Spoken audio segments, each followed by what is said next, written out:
Well, I think there's a number of things. One, I would say every year, regardless of what's going on, which is know your resources on campus, because like most universities, Oakland University has a tremendous amount of resources available to students. And yes, things might look a little differently in terms of how those resources are accessed this year, but there's not going to be any drop off in services. I know for us with our teletherapy, I know a lot of students might be a little hesitant about that. But actually, research has been pretty clear on this. There's been a number of studies now that show that there really isn't a drop-off in terms of effectiveness of the treatment. Now, obviously, I think both therapists and client would much rather be there together, right? And there's some situations where that is better to be in person. But we know from research that teletherapy is just as effective. So know your resources and don't be afraid to reach out and ask for help. Because you can know your resources, but if you're not accessing them, it's not doing you any good.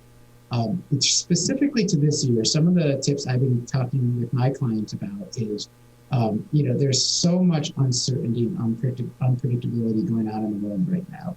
It just seems like from one day to the next, there's new changes and new things we're having to adjust to, right? As we get better science and better understanding of how this all works.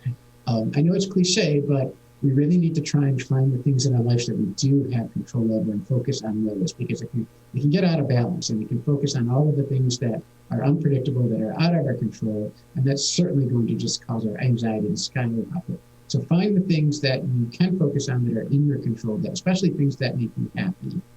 I think self-care, I'm always preaching self-care, but more than ever this year, self-care is going to be critical, especially since we're going to have to find creative ways of doing self-care, because a lot of the typical ways that we maybe normally would do them, going to the gym or going to hang out with our friends, we have to adjust to those. So we have to find creative ways of self-care, but certainly there are lots of ways we can still perform self-care.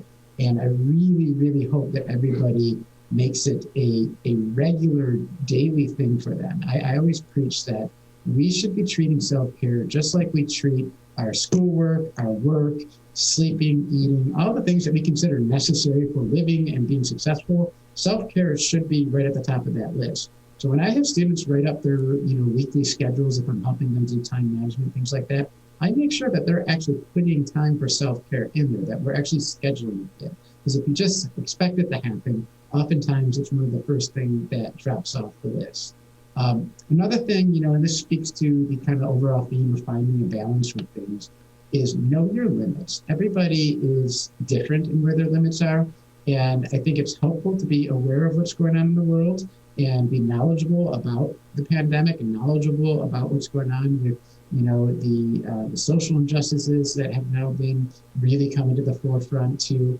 That's great, but everybody has a limit where it becomes a point where we're no longer consuming information to gain knowledge, and it's now hurting us. And it's different for everybody. And a good rule of thumb is if you're online and you're reading something and you get to a point, especially if you're about to comment on something and your hands are shaking but the adrenaline's going, that's a sure tell sign that you need to take a step back, take a break, and unplug.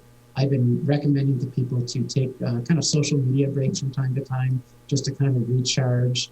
And just trust yourself. Know when you need to kind of take a break, plug in, recharge, do some of your activities, your self-care activities, whether it's mindfulness. There's a lot of great apps out right now for mindfulness. In fact, I believe Governor Whitmer actually worked with Headspace, one of the most popular mindfulness apps, and it has a free version, but the paid version is free for all Michigan residents this year. I highly recommend people download that app among many other apps. Use those tools that are available to us to engage in proper self-care and find that balance in terms of the information you're consuming.